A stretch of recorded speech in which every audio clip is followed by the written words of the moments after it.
Right, here we are, and we're doing something. Ira has 2 reservations, Darkness and Lemna. I'll visit whenever they become marginally useful. There will be some more colour in my Bridge Garden next cycle, but someone's en route to that, so I've got very little chance of keeping it for myself. I can't even hope that they have a big, horrible reaction to it and come up with big, bulbous pustules, because it wouldn't make much difference. I feel like I've been picking up quite a bit, and I should pass something else through. Nah, I'm going to save the emerald. I'm going to need that very shortly. Yeah, I'm just going to wander off towards the middle. I could say I'm doing it so that I'm more in range of any new colour next cycle, but I've got another thing in mind. I know what I'm doing. Violet, amber, emerald.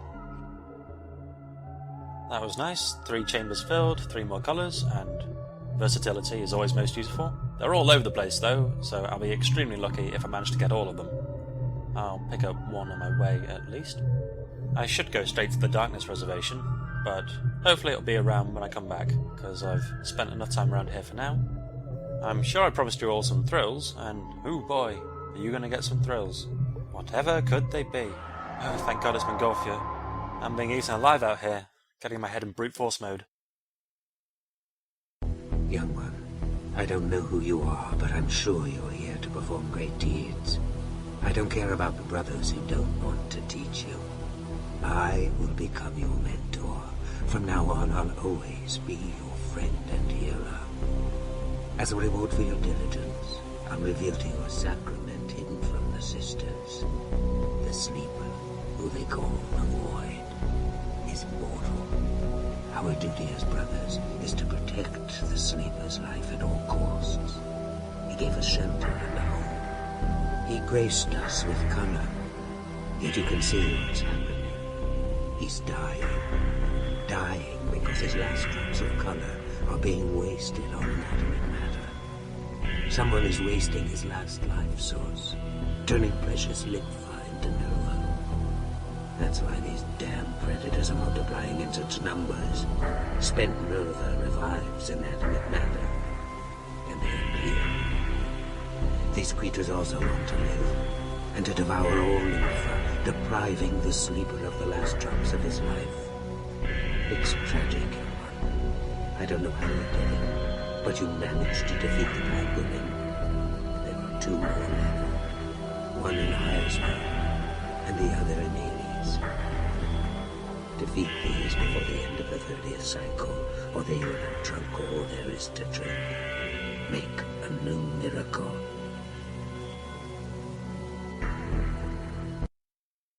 The Void, the Sleeper, whom the brothers regard above all else as the source of their colour, is mortal.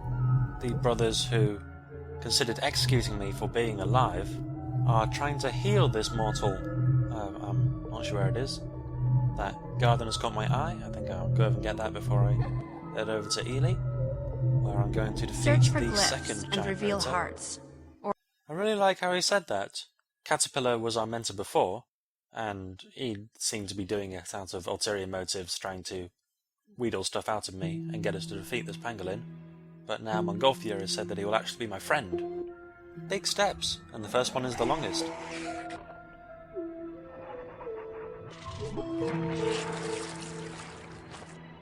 That was a mess. I will give you the power to control time.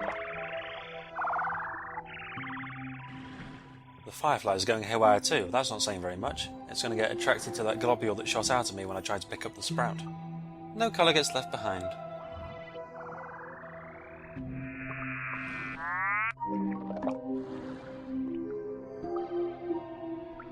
As super awesome, non-mutually exploitatively friendly as we are with Mongolfian now, he did go on to say some quite suspicious things, how there was someone around here who was converting the lympha away, as we've been doing. If you were ever a child, you've probably been in a position where you've been praised for something you haven't done, or despite the fact that you've done something bad also. And that's sort of the position we were under during his enormous spiel. We've stolen all of the cookies, eaten the majority, and then given the rest to our baby sister, only to be caught in the act of trying to wrestle away the remaining fragments from her weak yet determined fingers. Right, that's quite a bit of groundwork laid. I've got a good supply of Neva and some things to buff myself up, so I'm going to head and defeat the worm first in Ailey's realm, since it's the harder of the two remaining giant predators and I haven't had something difficult to deal with for a while. I have until cycle 30 to defeat them, and normally at this stage in the game you'd be desperately scurrying trying to get as much colour as you can to... You're wasting Nerva from your hearts. Oh, good timing. I should be trying my best to just access these sisters' chambers, let alone give them enough colour to open up the reservations where the predators are. I am very likely to get attacked in this next chamber, so as well as filling myself up with 100 droplets of Crimson for attack, I'm going to buff up my speed and defense with Azure and Emerald.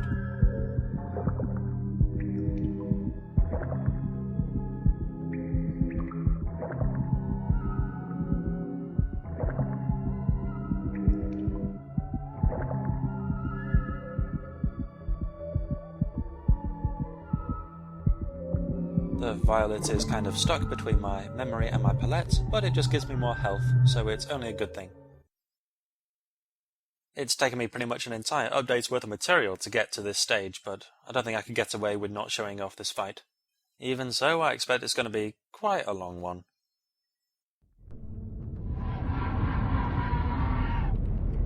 You've spawned a hell of a lot of predators, Mute.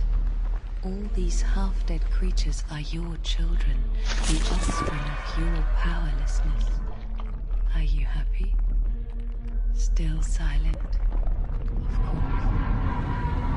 You've never really understood what you should use color for.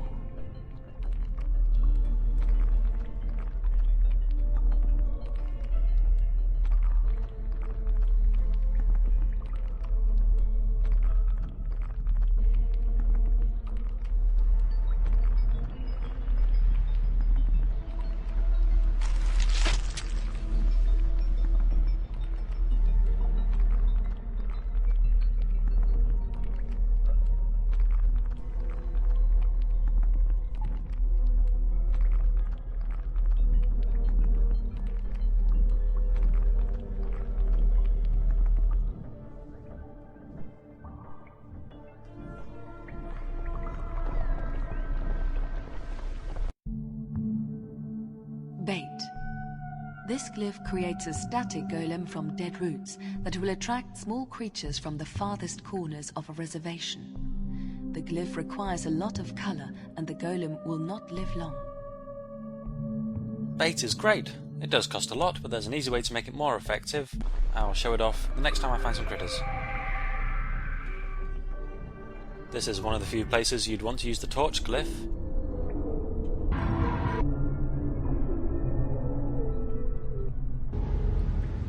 There we go, not a very large area.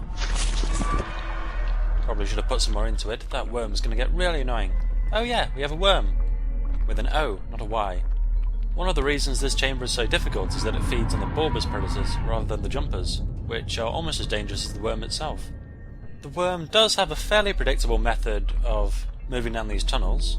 If I look around here, then I can see that it's pointing down to the other fork, so I'm not currently in its path.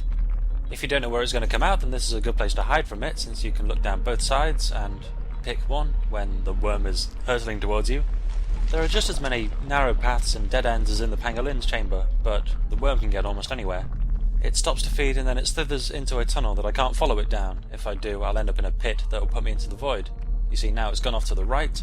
I'm not entirely sure where it ends up after it goes in that direction. I think if you had a look around and plotted it out, after a while you can work out exactly where it comes out and what routes it takes, but I never bothered to do that. I find it far more interesting if you have to run and hide constantly in these little offshoots, never sure when the worm is going to snatch you up. This place requires you to keep track of the largest number of things all at once in the entire game, so I'm more than happy to throw myself into that mess. And it looks like it was going to come down this passageway anyway, so if I hadn't hid here, I would have been eaten. Score 1 for intuition.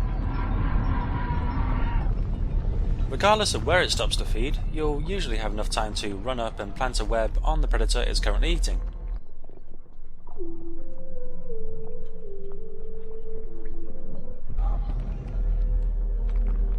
All of the usual rules of the web apply. In fact, it's slightly easier to make sure it gets close enough to attach to the right one.